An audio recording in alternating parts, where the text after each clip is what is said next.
كاتم الانفاس عايش في مربع انجاز، ده الارشاد لزرار حساس. جدع منك لله يا جدع، اقسم بالله جدع منك لله. احنا الاغنيه دي كانت بتشتغل بتلاقي هزات في جميع انحاء الجمهوريه.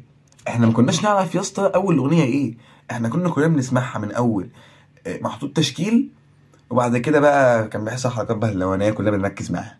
انت جيت بوظت كل ده، انت جيت حطمت احلامنا، انت جيت فشخت افكارنا. يعني انا مش فاهمك ليه بتعمل كده. وبعدين انت كاتم الانفاس، انا قاعد هنا والريحه واصله لي. بما لو قاعد معاك بالفزقه اللي انت مفزوقها دي كانت هتبقى الموضوع عامل ازاي؟ غطيها يا عم، ولا شوف لك صرفه فيها. بس انا ما كنتش متخيل انك هتسيبيني يا فريدة، بس ده مش شباب الاسلام، مش ده الامه المحمديه، مش ده اخلاق سيدنا النبي صلى الله عليه وسلم، مش ده اخلاق. مالك يا حاجه في ايه؟ مالك يعني مالك؟ انت ناقص تحدفيه بحاجه باللي في ايدك، ناقص تمسكي صاحبتك تحدفيه بيها وتقولي مش اخلاق الاسلام، ده مش اخلاق الاسلام، ناقص تعملي كده، انت ناقص تعملي كده. ده كل اللي ناقص. مالك؟ باين ما انت جاوبتي، يعني انت باين قوي انك مش سالكه، انت صفرة، انت كده صفرة. ما انت جاوبت عشان لو فيها جايزه تبقى الجايزه ما ضاعتش من ايدينا. بس ايه وسطنا الامور، ولا منها غضبت ربنا ولا منها خسرت الفلوس. مالك يا ماما؟ ايه شغل ايه ده؟ انا ماشي يا شيماء، عاوز اي حاجه؟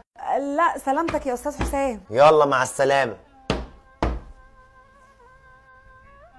يعني يا استاذ حسام لو تكرمت تهدي شويه علينا مواهبك التمثيليه.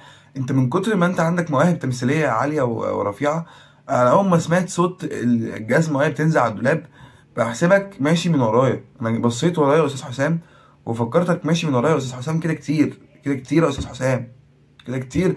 وهيبدا نقول حاجات مش حلوه تمجيدا في حضرتك يا استاذ حسام. واحده واحده على مواهبك التمثيليه.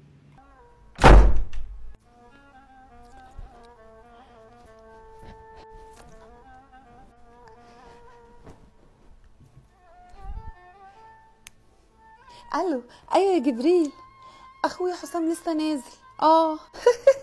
هستناك تيجي، ما تتاخرش. لا انا اللي ساكنه في الكومباوند اللي على اول الشارع طبعا. الو يا جبريل، ايه يا عم؟ ايه يا عم بتقول لك الكومباوند على اول الشارع واخوها مش موجود يا عم؟ استاذ حسام يا عم. ايوه يا عم استاذ حسام. ايه عليك يا جدع؟ ما تروح بسرعه يا عم، يلا يا عم. انا قاعد بشغل الفيديو، قاعد انا والناس يا عم قاعدين مستنيينك تروح يا عم. وانت بعدين ما فيها ايه؟ كومباوند اول الشارع يا عم، في ايه يا جبريل؟ مالك يا عم بتشارك ليه كده بقى؟ ده ما انت فيش غيره على اول الشارع، ما هو فيش غير الكومباوند ده على اول الشارع يا جبريل. يلا يا عم انجز انجز، الناس مستنيه معايا الفيديو. ايه خصوصيات؟ اقفل يا جبريل اقفل. اعمل لله زي ما بعمل، عشان كده ربي حارس.